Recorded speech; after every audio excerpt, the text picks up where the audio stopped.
Je suis Martin Lacour, avocat et médiateur.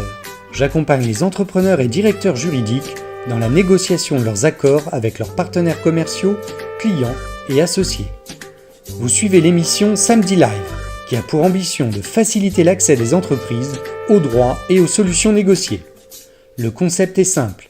À chaque émission, 5 minutes pour acquérir de nouveaux savoir-faire ou savoir-être grâce au conseil opérationnel d'un expert et un entretien de 30 minutes avec un acteur innovant qui répondra à toutes vos questions.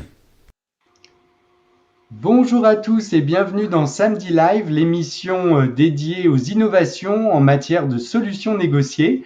Aujourd'hui, j'ai la chance d'accueillir Sonia Koutchouk. Bonjour Sonia. Bonjour Martin. Alors, j'aurai l'occasion de vous interviewer dans un moment, mais je dis tout de suite pour tous ceux qui vous connaissent ou qui ne vous connaissent qu'à moitié, que vous avez beaucoup de casquettes puisque vous êtes avocate en droit de la famille au barreau des Hauts-de-Seine. Vous êtes praticienne de processus collaboratif, médiateur, mais vous êtes aussi entrepreneuse et on va parler de l'incubation de votre projet de plateforme de médiation dans quelques moments. Et vous êtes aussi podcasteuse puisque vous animez le podcast Avomarde avec un point d'exclamation que l'on peut retrouver sur toutes les plateformes de podcast et on en reparlera aussi évidemment. À tout à l'heure pour l'entretien. Nous avons aussi Charlotte Carilla-Vaillant avec nous. Bonjour Charlotte. Bonjour Martin. Vous allez bien ? Ça va et vous ? Ça va très bien. Alors Charlotte était déjà avec nous la semaine dernière et elle a animé une chronique puisqu'elle a très gentiment mis en place des cahiers de vacances pour les professionnels des solutions négociées pour que l'été, au bord de la piscine, nous puissions calmement réfléchir aux moyens, pas aux moyens d'ailleurs, aux actions à mettre en œuvre dès la rentrée pour pouvoir développer les solutions négociées. Et aujourd'hui, Charlotte, vous allez nous parler de quel sujet ? Aujourd'hui, on va se focaliser davantage sur le positionnement client du côté des attentes et des réponses aux attentes et aux besoins de la clientèle. Donc, on va utiliser toute cette empathie si chère au processus négocié, mais dans une optique de marketing et de stratégie. Eh bien, on vous retrouve tout de suite.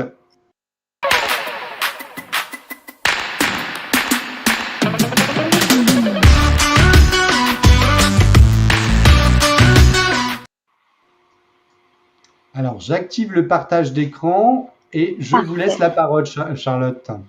Merci beaucoup Martin. Donc en effet, nous nous retrouvons encore une fois à la plage, même s'il fait encore un petit peu gris. Et on peut tourner déjà cette slide pour voir les 3 axes qu'on a prévu de voir sur ces 3 semaines.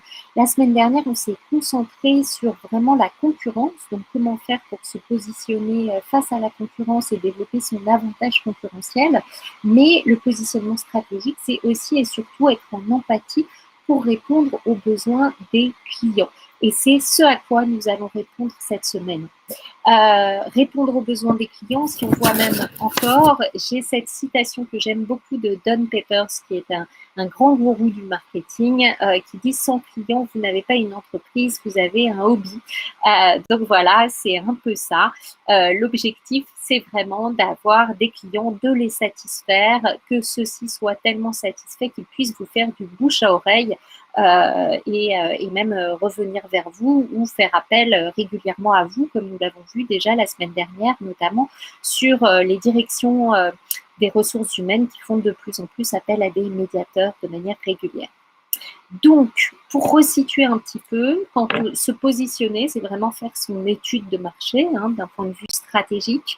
Et donc, le positionnement résulte de plusieurs grandes analyses. Donc, l'analyse de la concurrence qu'on a vue la semaine dernière, que ce soit face à la profession d'avocat, mais aussi, on va le voir aujourd'hui, j'ai vu notamment à beaucoup même de cabinets de conseil en management propose de plus en plus des recours à la médiation. Donc, on voit aussi différents types de concurrence. Et puis, surtout, finalement, face à nos clients potentiels et à nos prospects, avec cette question toujours fondamentale qu'on avait commencé à voir, qui est qu'est-ce qui va faire que vos clients vont vous choisir, vous, plutôt qu'un autre et vous plutôt qu'une autre solution aussi, la médiation plutôt que des solutions négociées, plutôt que des solutions plus conflictuelles ou des réponses qui vont plus dans le juridictionnel. Nous pouvons passer aussi cette slide donc sur ces deux facettes. Là, on va vraiment se concentrer sur le positionnement dans l'esprit des clients. Et si on va plus loin même encore, ce livre fondateur, c'était Positioning, The Battle of Your Mind, for Your Mind. C'était vraiment le premier livre sur le positionnement qui explique que vraiment le positionnement, c'est la manière dont le client vous perçoit. Ce n'est pas tant finalement ce que vous allez dire ou ce que vous allez faire, c'est la manière dont le client va vous appréhender, va vous percevoir. Donc, cette empreinte que vous allez mettre dans son esprit, et c'est notamment aussi l'ensemble des promesses que vous allez lui faire au début et qu'il faut tenir, bien évidemment, parce que quand on fait des promesses, il faut les tenir. On a vu que tous les présidents de la République ont chuté, et notamment, je prends toujours l'exemple de Nicolas Sarkozy, qui a chuté au moment où il a dit il n'y a plus d'argent dans les caisses, parce que c'était le président du pouvoir d'achat. La promesse, c'était le pouvoir d'achat. De dire, voilà, mais il n'y a plus d'argent dans les caisses, c'est un désaveu de la promesse faite. Et donc, à ce moment-là, on a une chute. On sait qu'une réputation, on met des années pour la bâtir et on peut la déconstruire très vite. Donc, voilà, il faut vraiment faire très attention et on va voir aujourd'hui comment construire son positionnement et la semaine prochaine, on verra comment le soutenir en permanence. Et je pense qu'aujourd'hui, l'exemple de Sonia sera aussi très abouti parce que soutenir un positionnement sur un marché comme celui-ci, c'est un marché à éduquer, pouvoir faire des podcasts, pouvoir vraiment essayer d'expliquer en permanence à d'éventuels prospects aussi, à des partenaires, ce que sont les solutions négociées. C'est ça aussi, soutenir un positionnement. Voilà, donc voilà, profitez de tous ces échanges pour vous nourrir et pour vous inspirer pendant ces vacances.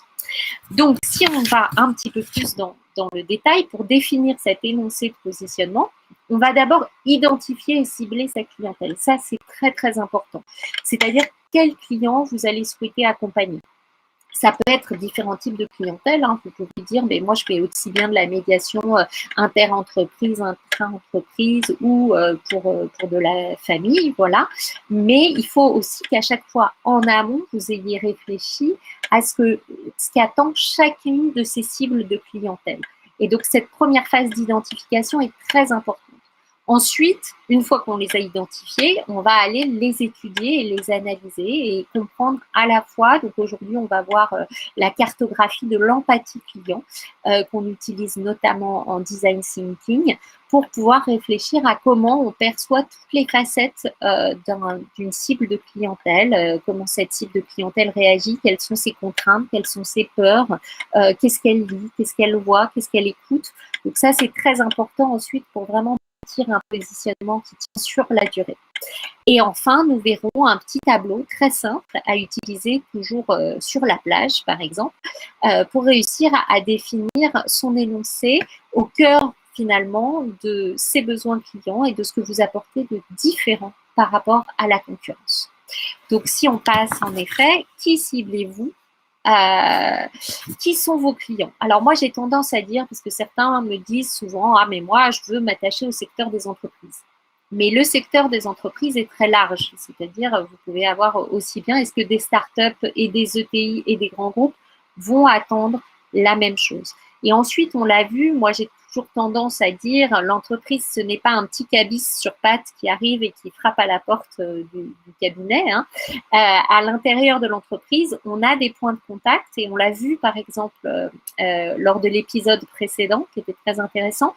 Par exemple, les directions des ressources humaines aujourd'hui sont beaucoup plus sensibles. Donc, j'ai pris cet exemple en tout cas pour aujourd'hui, sont beaucoup plus sensibles. On l'a vu que les directions juridiques à avoir recours à de la médiation pour régler les conflits sociaux.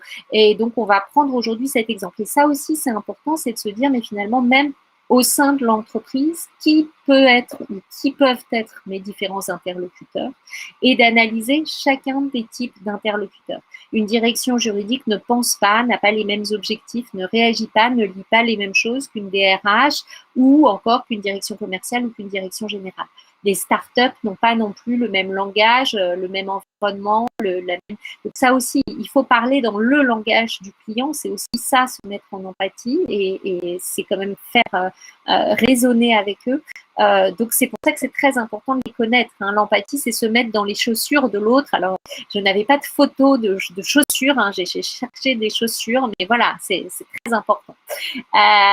C'est aussi donc voilà toutes ces questions que je vous ai passées et quelles sont leurs aspirations. Et donc on a un outil qui peut nous permettre, on va le voir, c'est vraiment l'empathie map, la cartographie de l'empathie client. Où vous vous dites, si on prend l'exemple, par exemple, des ressources humaines, qui sont ces clients, quels sont leurs objectifs, quels sont leurs métiers au quotidien. Mais vous pourrez essayer d'y réfléchir tout à l'heure avec Sonia, pareil, sur les familles ou sur le droit de la famille, ou voilà, sur les intervenants, dans quel contexte ils sont, dans quel contexte de famille ils sont. Pareil, quand vous intervenez, par exemple, si vous vous dites, bah, finalement, ma cible client, ce sont les associés et la gestion des conflits d'associés dans les entreprises libérales, ce qui pose aussi plein de problèmes, bah, ils ont des contraintes de temps, ils ont un environnement qui est spécifique et ils ont des aspirations et ils ont des problèmes à gérer au quotidien. Qui sont importants.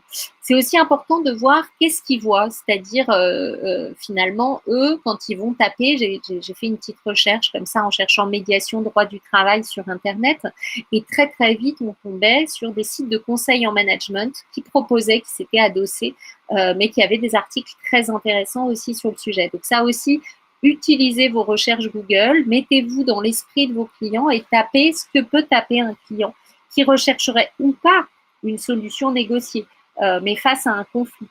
Par exemple, voilà, gérer un conflit entre salariés dans l'entreprise. Regardez combien de fois ces gens ont fait la requête sur Internet, qu'est-ce qui arrive en premier. Ça, c'est intéressant. Et c'est pour ça que, par exemple, faire des podcasts, faire des vidéos, c'est vraiment la possibilité aussi d'éduquer, mais ça peut être aussi de vous dire bah, qu'est-ce qu'ils écoutent. Tiens, les DRH écoutent beaucoup tel type de podcast ou lisent tel type de blog sur les ressources humaines. Je vais me rapprocher de ce blogueur ou de ce podcasteur et je vais lui proposer une intervention sur le sujet spécifique de la médiation. Donc voilà, ça c'est aussi une possibilité et ça donne beaucoup d'idées. Donc vous aurez de toute façon, vous pouvez m'écrire, je vous envoie les cahiers de vacances et vous aurez la cartographie d'empathie. Si on va sur la slide d'après, ça reprend juste un petit peu les questions que j'ai essayé de prendre, par exemple, pour les directions des ressources humaines. Vous pouvez vous dire que, notamment, moi, je n'y avais pas pensé, mais c'est vrai que, bien sûr, un des objectifs, c'est la performance de l'entreprise. Et on sait bien que quand il y a des conflits, quand il y a des situations tendues, il y a pas non plus, ça ne favorisera pas la performance de l'entreprise. Donc, ça peut aussi être un axe intéressant d'articles.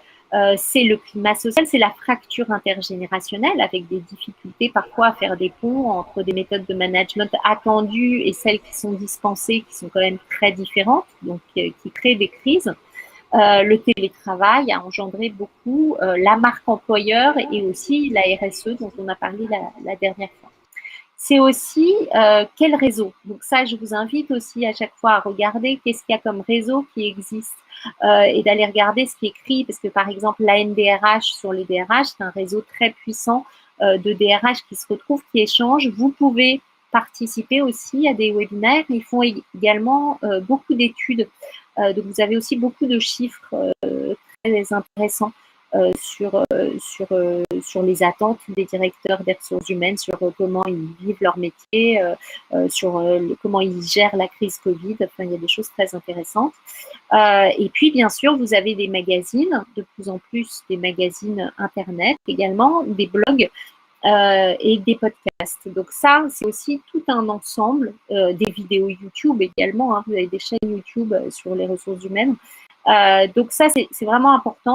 Et puis de se dire, mais finalement, qu'est-ce qu'une direction déjà, le parcours, c'est vrai qu'on a dit qu'on n'en parlait pas, mais comment une direction des ressources humaines peut être sensibilisée au recours à la médiation, à quel moment, quand est-ce qu'elle va chercher une solution, à quel moment on peut intervenir, qu'est-ce qu'elle attend d'une solution et ensuite qu'est-ce qu'elle attend d'un médiateur aussi, parce que peut-être qu'il y en a certaines. Donc ça, même proposer par exemple à une association des DRH de faire une étude sur la médiation en entreprise, combien de directions y ont eu recours, pourquoi, etc. C'est toujours intéressant. Les avocats ou les professionnels ont toujours peur de faire des études, alors qu'aujourd'hui, on a vraiment des outils d'enquête qui sont très simples et proposer à un institutionnel ou à une association de faire une étude, les associations sont toujours assez friandes. Voilà, et ça vous positionne là encore. Et ça vous permet surtout de sonder, d'être en empathie, de comprendre, de recueillir des messages, du verbatim. Je pense que Sonia le dira tout à l'heure aussi, mais je pense que de faire des podcasts, ça permet aussi de se nourrir énormément de l'expérience des autres et de ses clients et de réfléchir à chaque fois à ce qu'on peut apporter, à la valeur ajoutée qu'on apporte à nos clients. Alors, Juste si je peux rebondir sur ce que vous venez de dire, Charlotte. Donc, on aura en effet l'occasion de reparler du podcast Avomar de Sonia Kouchouk, qui est un très bon exemple d'action qu'on peut mettre en place pour faire connaître le produit, puisque pour les solutions négociées, on a quand même, il faut déjà qu'on fasse connaître l'existence même des solutions négociées auprès des potentiels clients. Pour reprendre un autre exemple, moi, je me suis aperçu, je pensais que mes interlocuteurs, ça allait être les directeurs juridiques.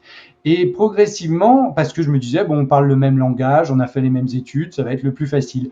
Et progressivement, je me suis aperçu qu'en droit des affaires, pour les solutions négociées, l'interlocuteur, ça allait peut-être être, par exemple, le DAF, et qu'il allait falloir lui parler KPIs, ce qui veut dire que c'est plutôt à moi de m'adapter, déjà à trouver le bon interlocuteur, et ensuite m'adapter sur le langage, parce que on peut le dire, c'est pas toujours pour un juriste ou un avocat, c'est pas toujours notre interlocuteur préféré, le DAF, mais ça va peut-être être quand même lui qui va pouvoir prendre la décision de tenter les solutions négociées.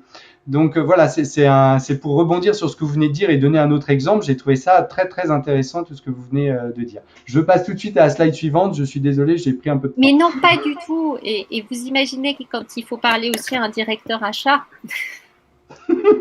Non, non. Voilà. Donc, ensuite, on a cet outil qui nous permet de faire la synthèse entre ce qu'on a vu la dernière fois, ce que vous aurez donc travaillé dans un premier temps, l'analyse de votre concurrence, donc le nom aussi que vous allez décider d'avoir, vous l'avez dit, quelles activités, quelles offres vous allez proposer. Donc, il peut y avoir dans vos offres aussi toute une partie de formation. Voilà, il faut penser aussi les offres dans un sens large. Pour qui? Donc, par exemple, pour quelles entreprises, pour quel type de particulier, pour quel secteur d'activité, pour quels interlocuteurs, quels sont les besoins? Donc ça, c'est vraiment important. Et les besoins en termes de bénéfices clients, c'est-à-dire, je pense que ce soit, je veux dire, ça peut être pour de la famille, le souhait de passer vite à autre chose, de tourner une page, de la tourner correctement.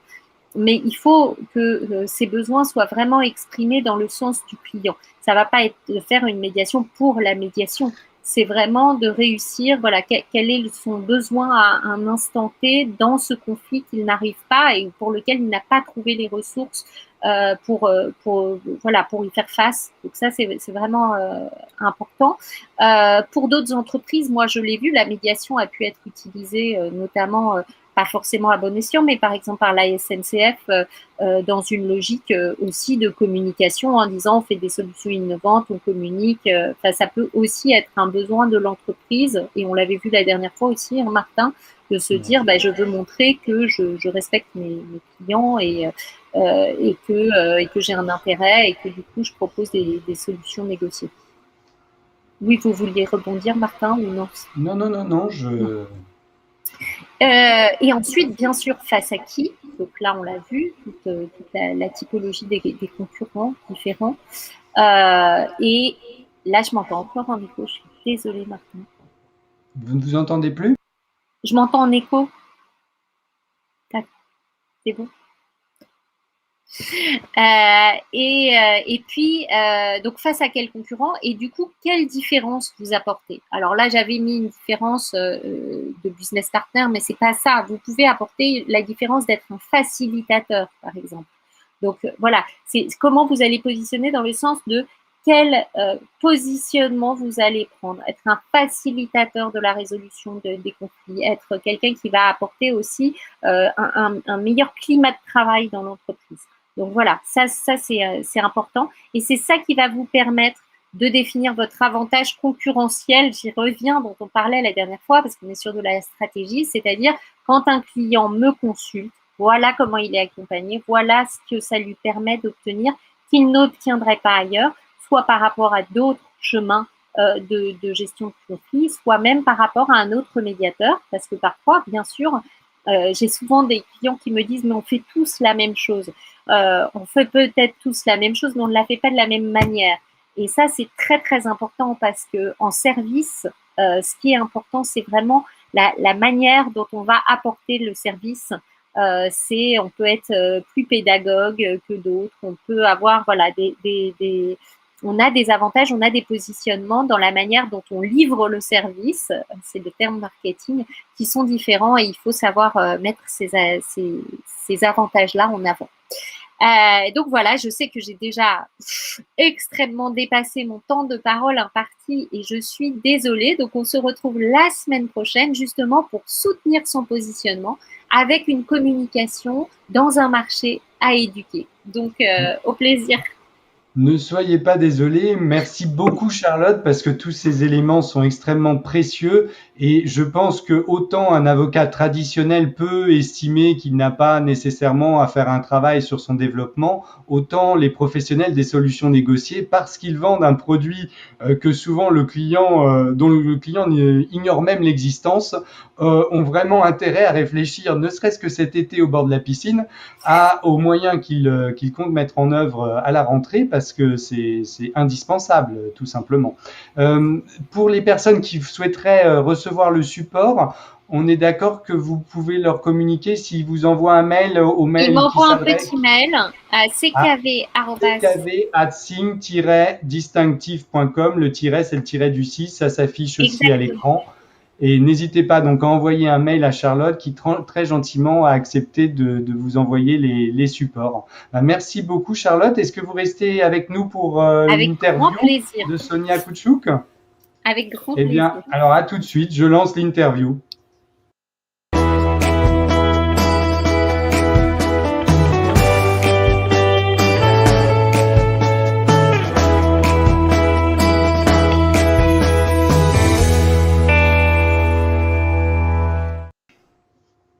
Alors Sonia Kouchouk, merci d'être présente. Je rappelle pour ceux qui prennent l'émission en cours de route que vous êtes avocate, praticienne de processus collaboratifs, avocate en droit de la famille et en matière patrimoniale.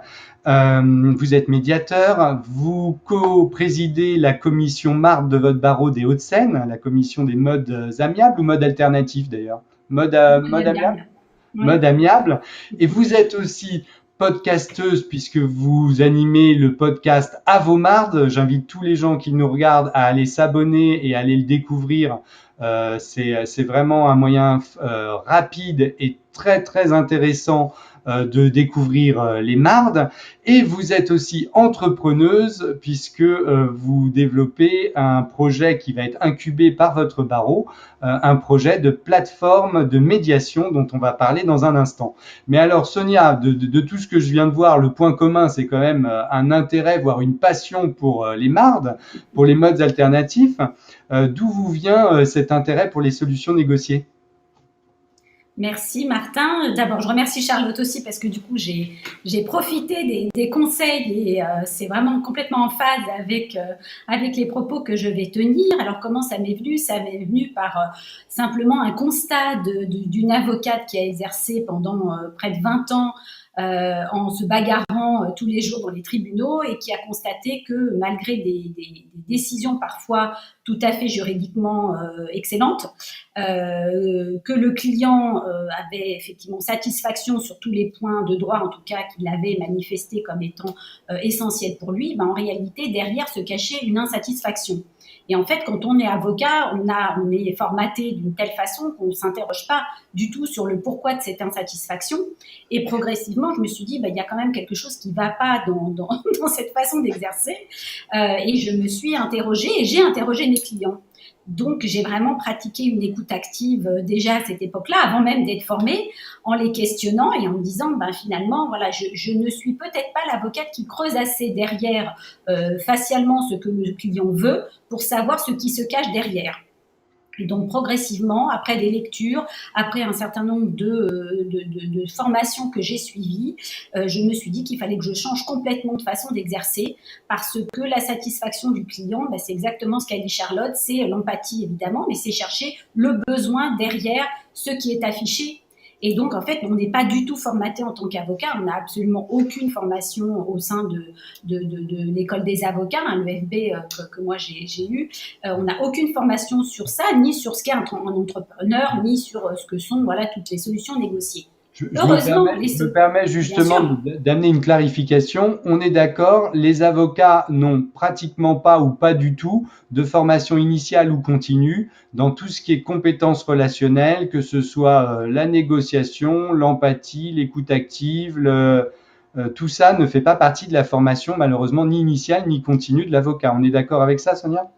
Absolument. Alors, je suis obligée d'intervenir. Oui, ça augmente un petit peu. Il y a quelques heures, mais c'est pas encore. Ça augmente et on a mis en place avec le Conseil national des barreaux aussi un e-learning dans toutes les écoles d'avocats. Donc, il y a 20 heures d'e-learning. Alors, certes, c'est peu et on a essayé de faire des choses. Il y a peu, mais il y a l'écoute active. Il y a des petites choses et après, chaque école fait plus ou moins d'heures en présentiel à la suite de cet e-learning. Mais il y a quand même maintenant, je suis obligée Je crois que Fabrice Vert a fait son propre sondage récemment. Il faisait un post cette semaine et je crois que, je sais plus ce qu'il disait, mais c'est à peu près 5% des étudiants de l'EFB qui connaissent la médiation. Par contre, sur la médiation, j'invite les gens à aller vérifier, parce que peut-être que j'ai lu ça de travers, mais c'était à peu près ça, je crois. Donc voilà, c'est quand même pas, c'est pas énorme. Et donc vous, Sonia, vous êtes formée comment et comment ça s'est développé? Alors, le premier déclic, ça a été effectivement une formation du CNB qui était sur l'écoute active, la reformulation, qu'est-ce que c'était d'autre? Il y avait effectivement les négociations raisonnées, ce qui m'a amené progressivement à essayer de comprendre ce qui était le plus adéquat à la pratique, et j'ai découvert le DU, des modes alternatifs de résolution des conflits de Paris 10 Nanterre, présidé par Soraya Amrani-Meki, Anne-Karine Repart et Claude Duvernois, qui est aussi un ancien bâtonnier du barreau des Hauts-de-Seine. Et là, pour moi, ça a été complètement enchanteur d'avoir une vraie formation complète. C'est-à-dire que dans cette formation, on a la médiation, la conciliation, le processus collaboratif et tous les outils qui nous servent effectivement aujourd'hui dans cette pratique complètement différente. Donc, j'ai vraiment eu, par ce biais de ce DU complémentaire, finalement amalgamé toutes les connaissances que j'avais acquises au fil d'une petite dizaine d'années, mais qui m'a donné un label aussi. Ça, c'est important, je pense aussi pour ceux qui nous écoutent, parce que on a aussi besoin, comme vous le disiez, Martin, de se faire connaître et de faire connaître les solutions, mais il faut avoir un label parce qu'on pêche aussi, et peut-être qu'on en parlera un peu plus tard, sur la formation et la formation qualifiante.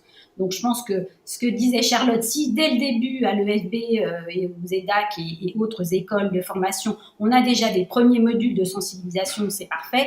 Mais après, effectivement, il y a des modules spécifiques. Ouais. Alors la question du moment où on devrait apprendre toutes ces compétences se pose. Moi, je pense que peut-être on pourrait même commencer à partir de la maternelle. Et d'ailleurs, dans la semaine prochaine, je recevrai d'ailleurs une directrice d'école maternelle qui met en place l'enseignement de la médiation dans les cours de récré. Et on aura l'occasion d'en parler. Peut-être aussi au niveau de l'université, y réfléchir, mettre en place dans les cliniques juridiques des choses pour un pôle amiable ou pôle solution négociée qui travaillerait en relation étroite avec tous les autres pôles qui sont éventuellement mis en place. Enfin voilà, il y a différentes choses à réfléchir. C'est vrai que c'est pas facile de faire bouger les lignes parce que à la fac, eh bien, les professeurs agrégés par définition, eux connaissent le dur de la matière, mais n'ont pas eux-mêmes été formés et n'enseignent pas donc ces compétences relationnelles ou soft skills qui sont en réalité 98% de l'essence des solutions négociées. Donc il y a toujours cette difficulté. Mais en tout cas, vous êtes très contente du DU qui jouit d'ailleurs d'une très bonne réputation, le DU de Soraya Amranimeki à Nanterre, donc pour tous ceux que ça peut intéresser. Est-ce que c'est un DU qui est ouvert qu'aux juristes ou est-ce que n'importe Non, c'est ouvert à tout le monde, c'est ouvert à tout le monde. Après, ça dure 1 an. Donc, c'est des formations qui sont effectivement complètes. Et au contraire, on peut se former même en n'étant pas juriste. Lorsque j'étais présente, il y avait par exemple une journaliste qui était là, un ancien expert. Il y avait effectivement des élèves avocats qui complétaient leur formation, ce qui était intéressant, et des avocats dans tous les domaines. Donc, il y a aussi un enrichissement pendant cette année d'études, voilà, de croisement des compétences, d'âge, en plus aussi de culture juridique. Et il y avait une juriste d'entreprise. Donc tout le monde était les bienvenus et je pense qu'effectivement après on voit qu'un certain nombre d'entreprises se mettent à avoir, comme vous disiez, des pôles de mode de résolution alternatif parce qu'ils sentent qu'il y a un vrai besoin, une vraie demande au niveau en tout cas des sociétés, même si c'est pas mon domaine d'intervention. Quand je suis médiateur, je vois que les directions juridiques sont attentives à ces formations-là. Et puis c'est peut-être quelque chose sur lequel les entreprises peuvent aussi communiquer un petit peu au titre du bien-être, voilà, au sein de l'entreprise et dans les relations avec l'extérieur. C'est peut-être un axe de communication intéressant pour elle. Alors oui, donc on l'a dit, vous êtes aussi médiateur et vous avez récemment lancé un projet entrepreneurial, une plateforme de médiation qui s'intitule pour l'instant Oser la médiation. En tout cas, le projet s'intitule Oser la médiation. Il y a une page Facebook. On peut aussi trouver des informations sur le site du barreau des Hauts-de-Seine, je crois. Est-ce que vous pouvez nous en dire plus, Sonia, de ce projet? Comment ça s'est passé? Comment ça se passe? Et en quoi ça consiste l'incubation? Qu'est-ce que ça vous apporte d'être incubé par votre ordre? Alors, le projet m'est venu, encore une fois, pour une question très simple d'absence de connaissance par les justiciables de ce que sont les modes amiables. Et bon, on en parlera tout à l'heure, mais effectivement, mon podcast, c'était aussi ça, l'initiative de la promotion de ce qui est des solutions alternatives et des solutions négociées. Donc, l'idée de la plateforme, c'est en fait un facilitateur. Ce que disait tout à l'heure Charlotte, et je rebondis, la facilitation, c'est quand même un mot qui est très important pour moi.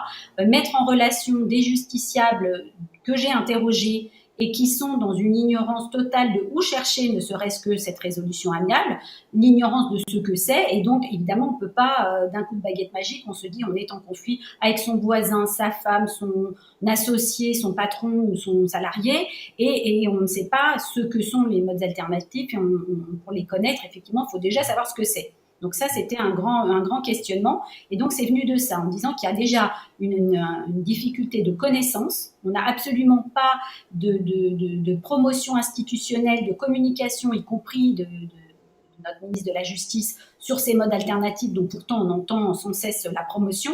Donc il y a une vraie méconnaissance et je me suis dit mettre en relation de façon facile un médiateur avec un justiciable pour au moins qu'il puisse poser ses questions, à savoir si son conflit est éligible à effectivement une résolution négociée, une résolution amiable, ça me paraissait être une très bonne idée. Donc voilà, le projet est né comme ça. Il a été retenu parmi 20 projets qui ont été présentés à l'incubateur du barreau des Hauts-de-Seine, qui est présidé par Maître Leclerc. Et donc maintenant, il est incubé. L'incubation, c'est quoi? C'est pendant 5 mois, on est suivi avec des bootcamps quasiment toutes les 3 semaines, qui sont voilà, exactement ce qu'a dit Charlotte. On devient un entrepreneur, un start-upper.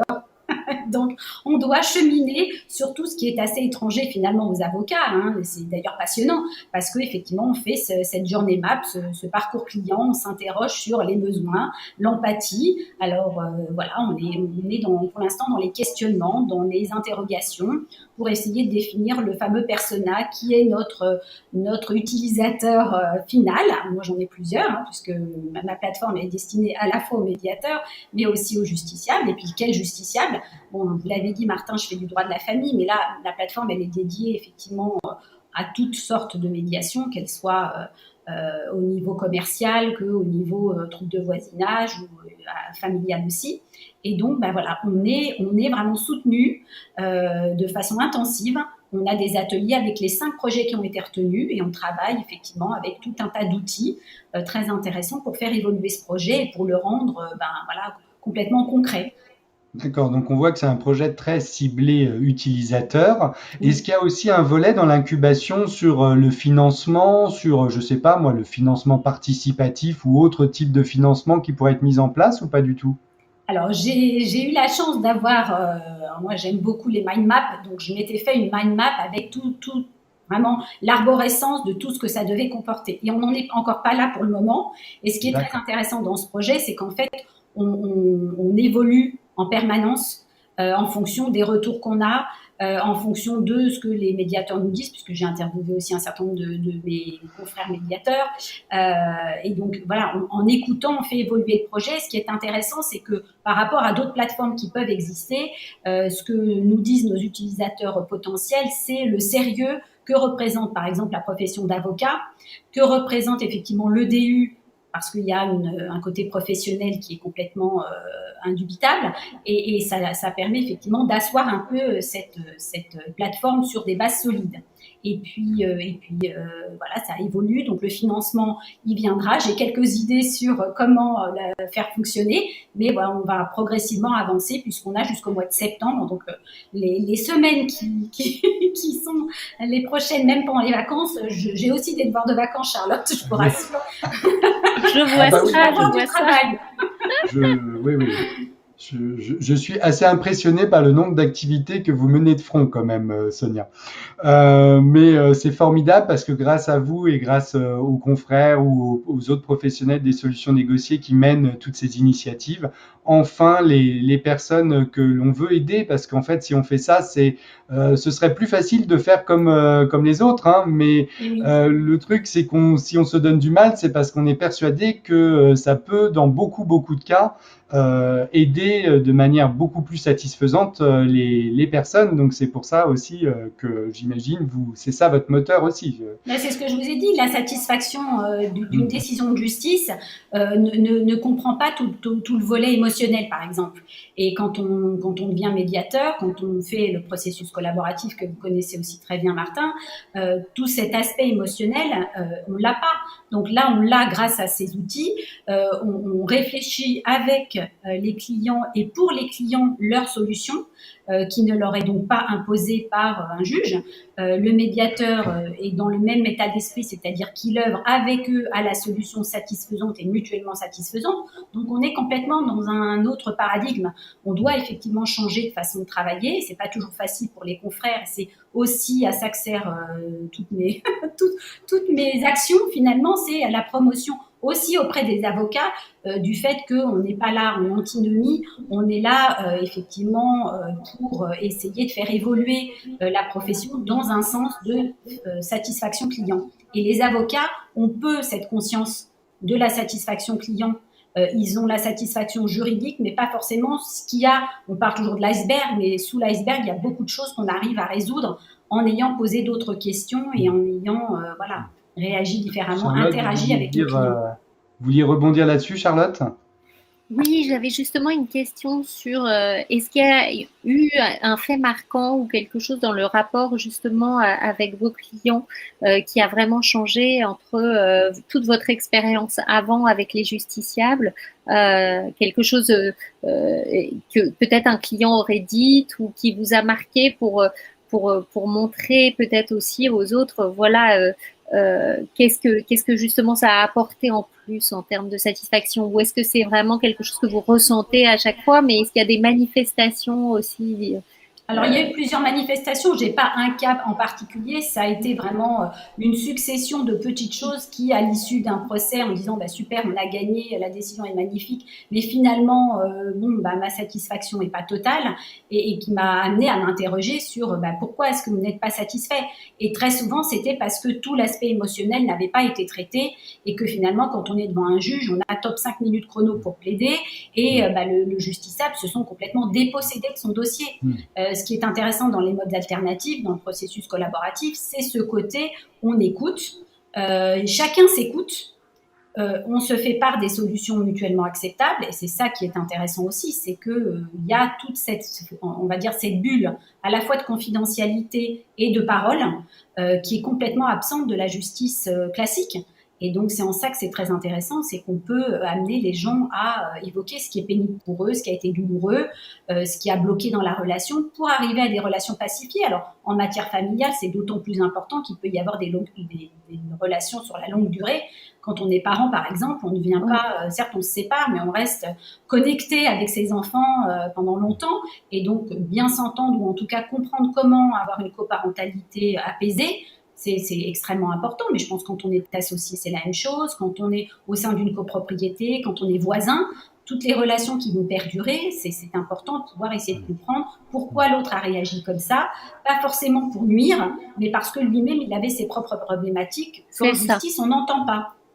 Et inversement, on pourrait se dire, bon, bah, pourquoi finalement on a besoin de parler, de faire connaître les solutions négociées si c'est si formidable que ça. Mais si ce qu'il faut bien comprendre, c'est quand même qu'on s'occupe de choses douloureuses et pénibles pour les personnes et qu'elles ne vont pas comme ça s'en ouvrir sur les réseaux sociaux et dire, ah, ça a été formidable, mon divorce, quelle belle expérience. Évidemment que ça reste quelque chose de douloureux et quelque chose de confidentiel. Et d'ailleurs, tous les cadres posés, que ce soit par la médiation ou le processus collaboratif, sont des cadres ultra confidentiels. Donc la difficulté pour nous, professionnels des solutions négociées, c'est justement de récolter des témoignages.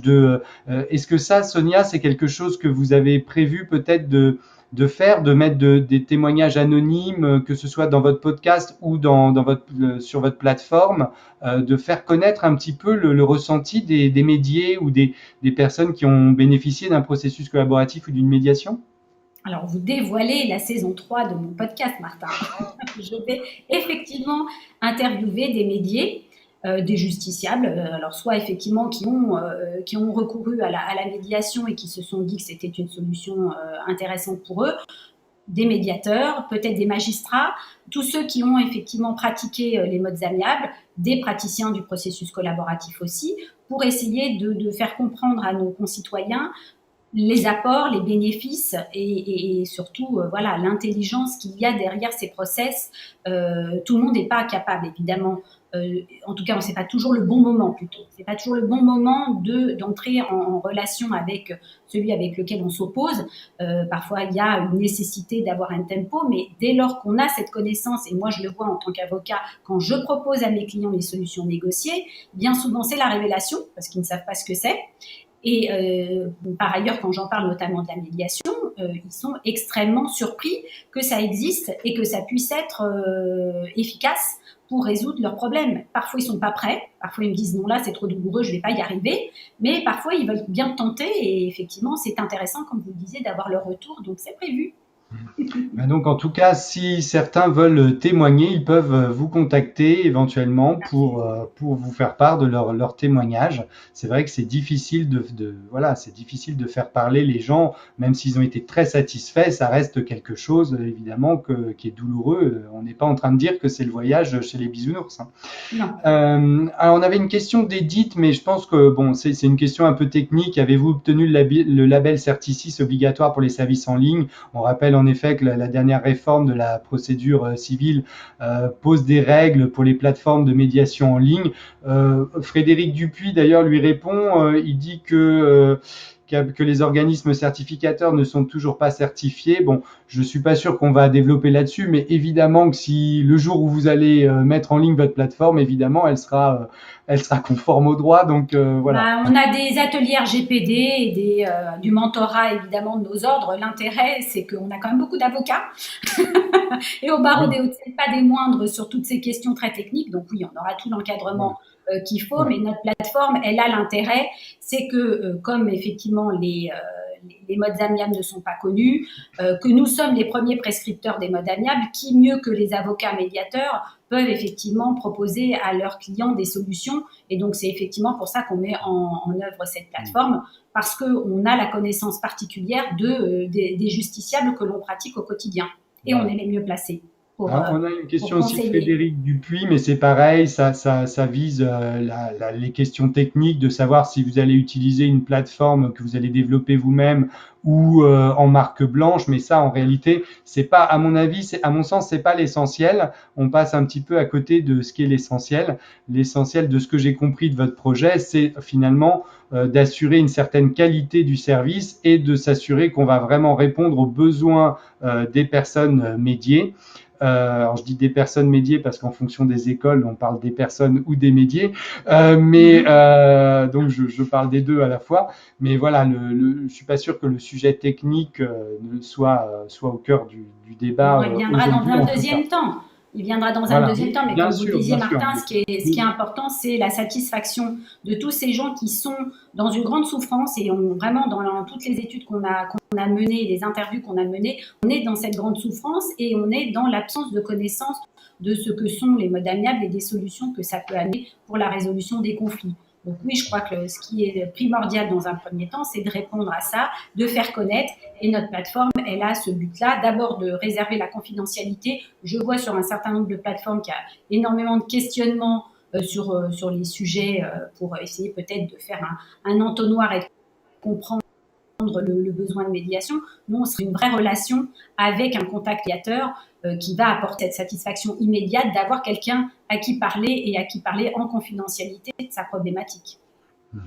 Alors, il y a quelques instants, vous nous parliez aussi de votre podcast, le podcast Avomarde. J'invite tous ceux qui ne se sont pas encore abonnés à s'abonner. Ça fait 3 fois que je le dis depuis le début de l'émission, donc plus personne n'a aucune excuse pour ne pas s'être abonné. Mais je dis ça, mais en réalité, vous n'avez pas besoin que je le dise puisque je crois que ça cartonne.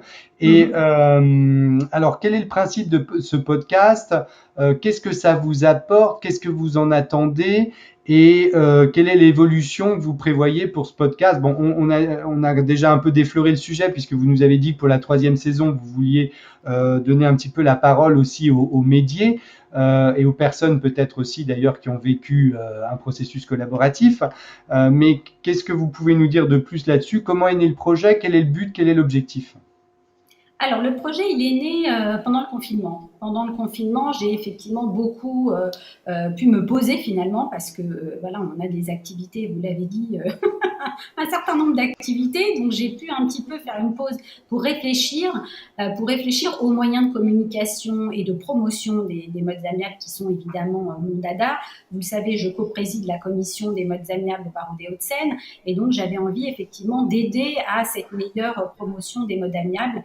Et c'est comme ça que le podcast m'est venu. Moi, j'en ai écouté un certain nombre, plutôt à titre personnel et pas forcément à titre professionnel. Et il n'y en a aucun sur les modes amiables, strictement aucun. Et je me suis dit, quoi faire pour permettre à des gens de savoir déjà ce que c'est. Et donc, j'ai décidé de faire un podcast ce sont des petites séquences de 1/4 d'heure maximum. Je trouve que c'est bien parce que c'est un format qui est pas trop long, qui permet d'écouter n'importe quand dans sa voiture, dans les transports, et qui a pour but, et c'est pas un gros mot, la vulgarisation, le langage clair, puisque c'est aussi mon grand dada avec le legal design, c'est aussi le langage clair, c'est la compréhension par tout un chacun de ce que sont la médiation, la conciliation, le processus collaboratif, la négociation raisonnée, tous les outils, la communication non violente. Donc j'ai un panel en fait dans cette 2e saison d'ailleurs qui s'annonce de tous les outils à disposition pour permettre une meilleure satisfaction de nos clients, des utilisateurs, des médiés. Et le but, c'est cette meilleure connaissance. Ce que j'en ai comme retour, c'est qu'effectivement, c'est utile. C'est-à-dire que je suis aussi maintenant dans un cadre où j'envoie à mes clients ou quand je suis médiatrice aux futurs médiés les liens pour qu'ils puissent écouter parce que ça permet aussi une meilleure compréhension, une meilleure écoute, voire poser des questions puisque j'essaie d'être pédagogue et d'expliquer le fonctionnement de façon assez simple. Voilà, c'est un petit peu l'objectif. Et ça les aide beaucoup et beaucoup m'ont fait un retour en me disant ça nous a rassurés. On s'est dit que c'était finalement pas si compliqué que ça. C'est intéressant parce qu'on a écouté d'autres. On savait pas qu'il y avait d'autres modes qui existaient. Tiens, ça, est-ce que vous pourriez nous en parler? Comment ça fonctionne la technique? Quels sont les rendez-vous que l'on peut programmer? Il y a des thématiques. Donc ça a une vertu d'information et puis ça a une vertu, je crois aussi, de rassurer Et je pense que c'est important. Et puis, évidemment, une vertu de visibilité parce que, comme vous le disiez, il fonctionne plutôt bien. J'ai quand même pas mal d'écoute. Il est sur toutes les plateformes. Et donc, voilà, je trouvais que c'était un bon moyen de promouvoir les modes amiables aussi. Je pense que c'est aussi alors c'est très utile évidemment pour les premières personnes concernées, mais c'est aussi très utile pour les autres professionnels parce que moi quand je vous écoute, bah, ça m'aide à voilà, je me dis tiens comment moi j'aurais présenté les choses, comment j'aurais expliqué les choses. On va dans un monde où tout va très vite et pour convaincre un client, enfin pour le convaincre non, mais pour l'amener à comment dire à adhérer à l'idée de tenter une médiation ou un processus collaboratif, par exemple. On a finalement très peu de temps pour pitcher sur la notion et donc voir comment les autres professionnels présentent les choses nous aide aussi à être efficace et à présenter les choses en 30 secondes, une minute, puisque souvent, aujourd'hui, c'est ce qu'il faut être capable de faire. Hein. Quand on rencontre quelqu'un en soirée ou entre deux portes ou voilà, il faut être capable de lui dire ce qu'est la médiation en 30 secondes. Il n'est pas question de lui faire un exposé en 2 heures. Hein. Donc évidemment, c'est très utile aussi votre podcast, je trouve, pour les professionnels. Il faut que les professionnels s'intéressent à ces podcasts parce que ça les aidera aussi à très rapidement être en mesure de pitcher sur telle ou telle notion face à un client ou un prospect ou un prescripteur d'ailleurs. Et apprendre à leur pitchs, hein. J'ai travaillé mes pitchs et je vous ai pas dit, mais j'ai aussi une chaîne YouTube sur laquelle j'ai fait des petites vidéos en 1 minute pour pitcher. Parce que je me suis exactement dit ça. Je me suis dit, ça sert aussi aux confrères, ça sert évidemment aux justiciables. Et donc, j'ai fait le divorce judiciaire, le divorce amiable et la médiation en 1 minute parce que ça permet effectivement une compréhension puis qu'on sait qu'aujourd'hui, on est surtout sur quelque chose d'efficace. Sur tous les réseaux sociaux, etc. On voit le temps de lecture d'un post, etc. est extrêmement rapide. Et donc, voilà, j'ai fait des petites vidéos qui sont ce qu'elles sont. Alors, elles sont voilà. Le podcast s'appelle Avomarde et la chaîne YouTube s'appelle comment? C'est Koutchouk Avocat. Koutchouk Avocat. Donc là aussi, voilà. Inscrivez-vous, Koutchouk Avocat, et téléchargez toute la playlist. Alors, vous parliez il y a un instant, vous me faites toutes les transitions, Sonia, donc c'est formidable. Vous me parliez de langage clair et moi, je voulais vous parler de design thinking. Donc, Charlotte nous en a parlé tout à l'heure, mais plus précisément, le design thinking appliqué au droit, donc le legal design, le langage clair. Qu'est-ce que ça représente pour vous? Voilà, quelle est votre conception là-dessus et quel impact ça a sur votre offre de service? Alors, ce à quoi j'ai réfléchi, c'est qu'effectivement, on a un problème de compréhension. L'avocat est quand même jargonneux. Ça pose beaucoup de difficultés de compréhension pour nos concitoyens qui sont de plus en plus dans la recherche de la clarté du langage clair. Il y a d'ailleurs beaucoup de choses à apprendre de nos amis belges ou de nos amis canadiens sur justement le langage clair et je m'en suis inspirée effectivement depuis pareil quelques années. Bon, d'abord pour la compréhension de ce qui étaient mes conventions d'honoraires et puis aujourd'hui sur la compréhension des mécanismes. Donc dans un premier temps, ce qui est visible, c'est effectivement tous les outils pédagogiques de promotion des mardes, comme dit Déborah. L'outil, c'est effectivement le podcast, mais c'est aussi les infographies. Et donc, dans le legal design, je fais beaucoup d'infographies qui étaient depuis longtemps à disposition de mes clients, que j'ai mises sur les réseaux sociaux et qui sont encore une question de facilitation de connaissances. Et après, le legal design, c'est de repenser complètement, et là, Charlotte sera d'accord avec moi, sur l'empathie, sur le besoin client, et ça, évidemment, c'est beaucoup plus complexe, on le fait au sein du cabinet, c'est-à-dire repenser la compréhension de nos écritures, de nos requêtes, de nos conventions d'honoraires, et donc on travaille le besoin client, s'il a un besoin de coaching, s'il a un besoin effectivement d'accompagnement, et on fait ça plus en relation avec le client, en essayant d'être clair, en essayant d'éviter des notions. Par exemple, je parlais beaucoup de diligence quand j'étais plus jeune, mais les gens ne comprennent pas ce que c'est. Pour moi, c'était évident, une diligence, voilà, c'est ce qu'on fait.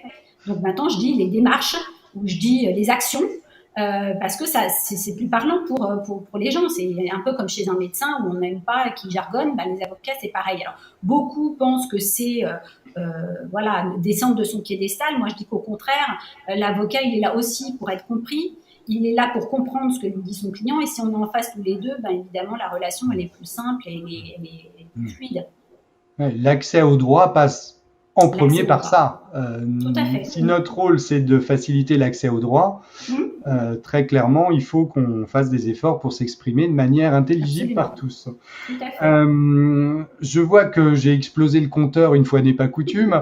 Je vais donc vous poser une dernière question, Sonia. J'ai cru voir passer votre profession de foi. J'ai cru voir que vous étiez candidate pour devenir membre du conseil d'administration de l'AFPDC, qui est l'Association française des praticiens de droit collaboratif. Est-ce que vous pouvez nous en dire un petit peu plus? Quels sont vos objectifs? Quelle est la vision que vous avez, vous, de l'AFPDC et du droit collaboratif? Vision à court et moyen terme, peut-être déjà? Alors oui, vous avez bien vu, Martin, j'ai soumis ma candidature avec plaisir.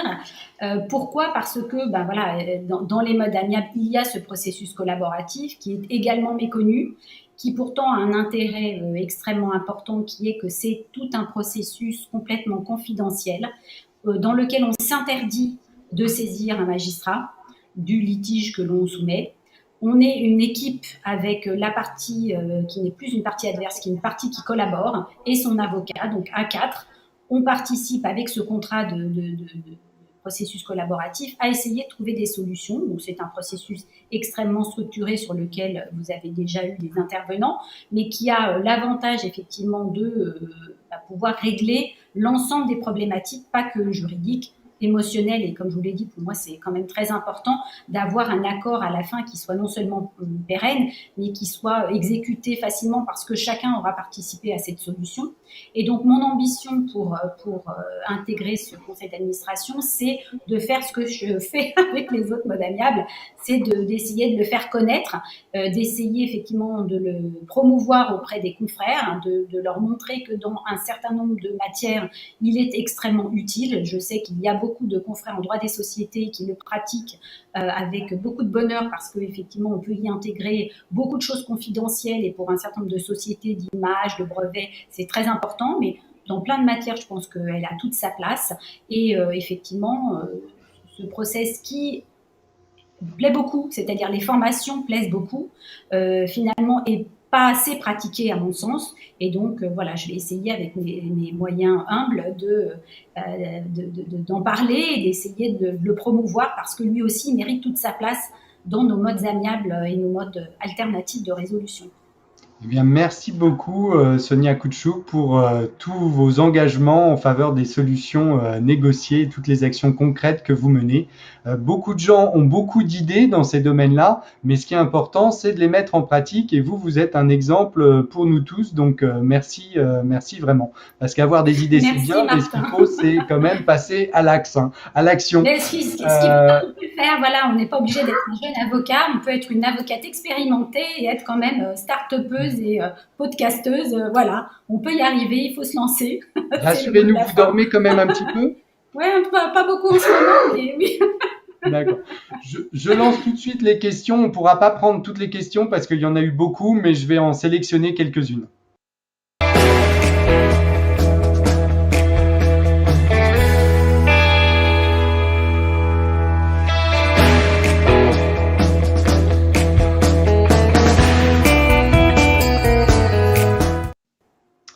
Alors, j'ai une première question de Déborah Twizer que je salue. Est-ce que la médiation MART se fera en présentiel ou en ligne sur votre plateforme? Alors, peut-être qu'il est trop tôt pour répondre si l'étude de marché n'a pas été complètement achevée, je ne sais pas. Non, c'est pas trop tôt pour répondre, et merci de la question. En fait, on aura les deux. Parce que avec le Covid, on s'est aperçu que finalement, le distanciel, en tout cas moi je l'ai pratiqué en tant que médiateur désigné par les magistrats, c'était tout à fait faisable. Alors pas pour tout, on manque un certain nombre de perceptions quand on n'est pas en présentiel, mais on aura les deux. Notamment parce qu'il y a des questions de distance parfois qui peuvent aussi être intéressantes dans le distanciel, donc on aura les deux. Alors, c'est pas du favoritisme, mais je donne toujours la priorité au direct. Toujours une question de Déborah. Combien dure la formation DU? Je crois que vous avez dit que c'était 1 an, celle de Nanterre, c'est Voilà, c'est ça? un an, absolument, Voilà. c'est un an. Après, ça dépend. Déborah, je sais que tu es déjà formée au processus collaboratif puisque c'est moi-même et Nadine Ray qui t'avons formé. Donc, peut-être que tu as intérêt plutôt à faire une formation type IFOMEN si tu veux te former à la médiation uniquement. La formation IFOMEN, c'est en 2 ans.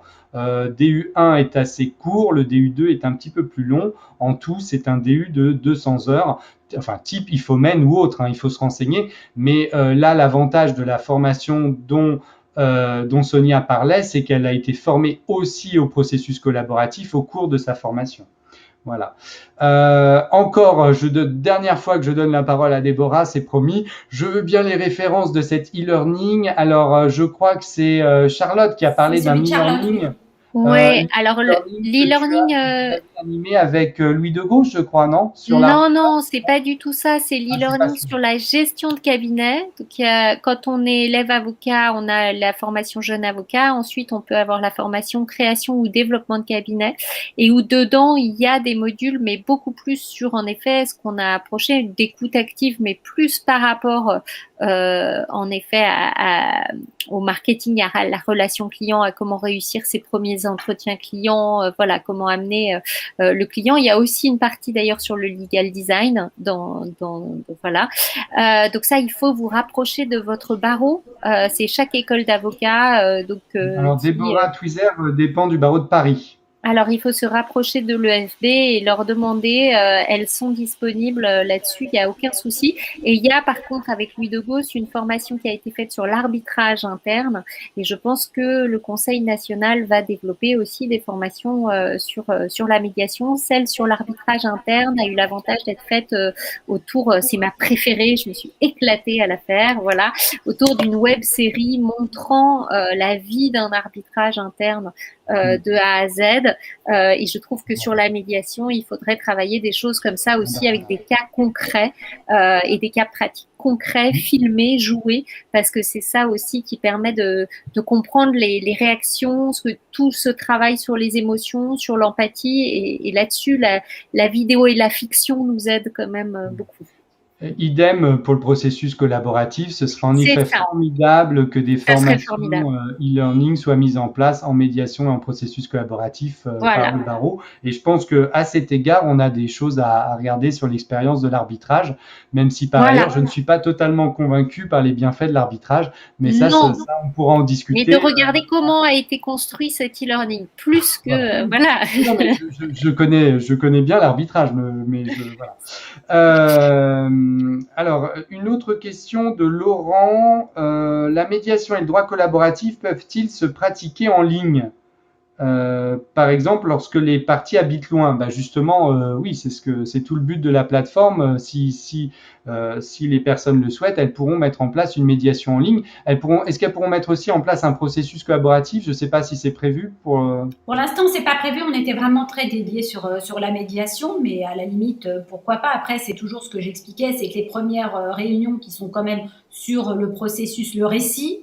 C'est quand même compliqué que ça soit pas en présentiel pour le processus collaboratif, je trouve. Et puis nous, on a quand même un feeling et une perception de notre client et de l'autre partie qui fait que c'est intéressant de se voir. Donc il y a peut-être une limite aussi au distanciel à voir. Est-ce qu'on peut pas envisager un distanciel avec le client et son avocat présent au sein du cabinet, non? Ah, si, bien sûr. Ça pourrait aussi. Oui. En médiation, moi je l'ai fait. Je l'ai fait. Souvent, mais c'est pour ça que je vous demande, parce que vous avez raison. C'est possible, quoi. Hein. Tout est possible. Du moment que ça ne crée pas de déséquilibre. Et pour rebondir là-dessus, juste, vous l'avez pratiqué. Qu'est-ce que vous avez ressenti de différent dans le travail entre le distanciel et le présentiel? Alors, moi, j'ai trouvé... Vous voulez y aller, Martin, peut-être? Non, allez-y, Sonia, oui. Vous êtes l'invitée. Moi, j'ai trouvé que c'était d'abord efficace parce que ça permettait de mettre en œuvre, et pendant le confinement, on a vu que c'était quand même très important de continuer à créer ce lien, donc c'était essentiel. Les outils variés que j'ai utilisés, voilà, ont leurs limites, c'est-à-dire que pour soi, en tant que médiateur, visualiser toutes les parties, c'est compliqué. on loupe des petites choses, du langage corporel évidemment, des émotions, c'est sûr, mais en même temps, voilà, ça permet quand même d'interroger l'un, d'interroger l'autre, que les gens se voient aussi. Et puis j'ai trouvé que l'essence même de la médiation était quand même respectée et que parfois le fait que les gens ne soient pas dans la même pièce, ça pouvait aussi avoir un effet bénéfique de diminuer la tension. C'est-à-dire que moi, souvent, j'appelle avant pour savoir voilà comment les gens sont, comment ils envisagent et perçoivent la médiation. Et souvent, ils m'ont dit finalement, le distanciel, ça avait cet intérêt qu'il n'y avait pas la pression physique de l'autre et que ça pouvait permettre d'apaiser. Donc, ça a aussi un très avantage. Intéressant. Ouais. Merci. Moi, j'aurais un retour assez proche. Alors, personnellement, j'ai pas de difficulté avec tout ce qui est visio, etc. Et tant mieux d'ailleurs, parce que vu tout ce qu'on s'est pris depuis le confinement, voilà. Par contre, évidemment, il faut quand même toujours se soucier du client. L'avantage que je vois, c'est s'il n'est pas possible de faire autrement et si le présentiel est impossible, c'est toujours mieux de faire ça que de ne rien faire, parce que sinon les choses s'aggravent. Plus loin des yeux, loin du cœur, mais c'est pas seulement ça, c'est que les choses, les préjugés, les idées fausses, le conflit va s'aggraver, puisque le conflit naît d'une différence de perception sur une situation que deux personnes ont vécue très différemment. Moins elles se parlent et plus le fossé peut s'agrandir. Donc de toute façon, je pense que la visio a cet avantage-là, que au moins on fait quelque chose. Donc c'est pas forcément, ça veut dire que ça peut être aussi les premières étapes simplement. Si on est en confinement, par exemple, commencer comme ça, c'est mieux peut-être que de ne rien faire.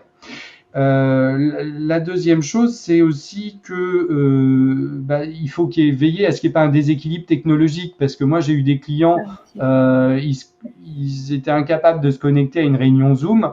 Là, c'est pas pour eux, quoi. Donc c'est aussi nous avocats, ou avoir une assistante qui va prendre le temps de les former ou de le faire nous-mêmes. Mais en tout cas, il faut veiller à ça, parce que l'important c'est quand même que les gens se sentent pas mis de côté. Et très surprenamment, moi j'ai eu des clients qui ont préféré ça. J'ai une cliente qui m'a dit: je serais pas venue en médiation si j'avais dû me retrouver dans la même pièce que lui. Tout à fait. Et c'était en droit des affaires, hein, c'était pas en matière familiale. Mais elle m'a dit: moi, ça m'a rassurée parce que j'ai fait ça de chez moi. Et voilà, donc c'est un peu ce que Sonia disait aussi. Finalement, ça peut avoir des bienfaits et certains avantages aussi, la visio. Par ailleurs, quand on a beaucoup de dossiers éloignés, entre la Guadeloupe et Paris, ou entre la Guadeloupe et Marseille, ou voilà, ce genre de dossier, très clairement, c'est soit ça, soit rien, parce qu'il y a des clients qui n'ont pas forcément les moyens de nous payer 3 déplacements aller-retour en business pour aller faire des réunions. Carrément. Non, mais voilà, je grossis le truc, mais vous comprenez ce que je veux dire, Charlotte. C'est que ça quand même, ça réduit les coûts aussi, quand même. Donc il y a aussi ça. Alors il y avait une autre question de Chris. Bonjour, est-ce compliqué de créer son podcast? Cela coûte-t-il cher? Quel est le retour sur investissement? Et je pense que ça va être la dernière question qu'on va prendre, parce qu'il y en a plein d'autres, mais on ne pourra pas répondre à tout. On fera une autre émission. C'est de votre faute, Sonia, vous faites trop de choses. Je suis désolée. Alors, le podcast, non, c'est pas compliqué. En fait, moi, j'ai des outils tout simples qui sont GarageBand d'Apple. Voilà, je fais de la pub. Hyper facile à utiliser. Je me suis créé une petite bande-son de départ. J'enregistre mon podcast avec, et je remercie mon fils parce que je lui pique son écouteur de gamer. Qui est très performant. Donc, j'utilise son casque de gamer. Donc, voilà, le coût est très faible. Et le retour sur investissement, c'est ce que je disais tout à l'heure. J'ai effectivement, grâce à ça, quand même une notoriété, entre guillemets, sur ce podcast qui est croissante et qui est utile, voilà, dans le développement des modes amiables. Donc, c'est pas très compliqué. Il faut se lancer. Après, on tatouille un petit peu au départ. Et puis, après, on arrive à avoir un format qui est à peu près toujours standardisé. Voilà. Merci beaucoup pour tous ces éléments livrés en toute transparence, parce que plus on sera nombreux à parler des modes amiables, et plus ça entrera dans l'ADN de nos futurs clients. Donc, et c'est toujours mieux quand même de savoir que ça existe avant d'avoir un problème. Moi, je trouve que C'est toujours ce que je dis aux clients, il vaut mieux, quand on a un gros problème, il vaut mieux pas découvrir que la cryogénie existe le jour où on parle du problème, quoi. Là, c'est pareil, c'est toujours mieux si on sait 6 mois ou 1 an ou 10 ans avant que ça existe, c'est quand même mieux. Charlotte, est-ce que vous aviez une question pour Sonia? Je vous laisse la parole en dernier si vous vouliez faire un... Non, moi tout est parfait. Je voulais remercier Sonia parce que c'est vraiment en effet passionnant et voilà de voir justement et je pense que j'en reparlerai aussi si Sonia le permet la semaine prochaine sur le fait que ce soit un marché à éduquer et que ces outils-là, voilà, il faut se lancer. C'est comme, je dirais, osons la médiation, voilà, osons la communication. Souvent, on a peur sur les podcasts, sur les visios, sur les webinars, et au contraire, il faut oser. Merci beaucoup, merci Sonia Couchou, merci Charlotte Carilla-Vaillant. Je vous remercie beaucoup d'avoir participé à cette émission. J'invite tous ceux qui nous suivent de plus en plus nombreux sur LinkedIn à s'abonner sur YouTube parce que c'est beaucoup plus facile de recevoir les notifications sur YouTube et de revoir aussi les replays. Donc pour ne pas rater une émission, abonnez-vous sur YouTube. Vous êtes très nombreux sur LinkedIn à nous suivre, beaucoup moins sur YouTube. Donc venez sur YouTube, on vous attend. On vous attend, on a même ouvert les commentaires, donc n'hésitez pas à commenter sur YouTube.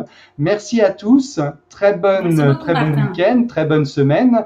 À la semaine prochaine, on parlera de l'enseignement de la médiation à l'école maternelle et c'est un sujet qui me semble extrêmement sérieux. Bonne journée, prenez soin de vous. Merci à tous.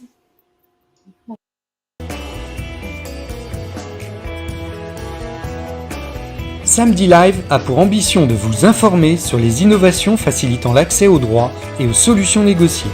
Si vous souhaitez en savoir plus ou avez envie d'être accompagné, n'hésitez pas à me contacter ou à prendre un rendez-vous directement sur le site de mon cabinet. Si vous avez aimé cette émission et souhaitez soutenir cette initiative, merci de liker, partager et commenter sur tous vos réseaux sociaux. Et n'hésitez pas à en parler autour de vous. Retrouvez également tous les bonus de l'émission sur mon compte Instagram @maître Lacour. À très bientôt pour un nouvel épisode et d'ici